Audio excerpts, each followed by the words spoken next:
तर नक्कीच आपण बघू शकता एकंदरीत लोकमान्य टिळक टर्मिनसच्या इथून कुर्ला नेहरू नगरकडे कडून कुर्ला पूर्व इथून येणारा जो हा ब्रिज आहे त्याच्याच लागत आपण बघू शकता ब्रिज जेव्हा उतरतो तेव्हा इथे जो डेब्रिज पडलेला आहे गाडीच्या माध्यमातून, पण हा 3 दिवस झाला डेब्रिज उचलण्यात आलेला आहे। आपण बघू शकता ॲम्ब्युलन्स येतात, अनेक गाड्या जातात, पण अशामध्ये एवढी हलगर्जीपणा आपल्याला बघायला भेटते। एकंदरीत आपण बघू शकता डेब्रिजचा ढीग इथे पडलेला आहे, जे डंपर्स आहेत डंपरच्या मुळे इथे हा डेब्रिज पडलेला आहे आणि गेल्या 3 दिवसापासून हा डेब्रिज असाच पडलेला आहे। जर कुठलीही अपघात या कुठलीही घटना झाली तर याला सर्वस्वी जबाबदार कोण?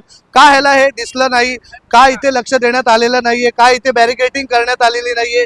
का हा डेब्रिज उचलण्यात आलेला नाही? हा कुठेतरी चालक हा प्रश्न कुठेतरी विचारतोय। इथे अनेक गाड्या आपण बघू शकता येत आहेत जात आहेत, पण अशामध्ये कुठल्याही प्रकारे इथे हा डेब्रिज उचलण्यात आलेला नाही। आपण इथे एक सोबत आपल्या सोबत किती दिवस झाले पडले? तीन दिन हुआ।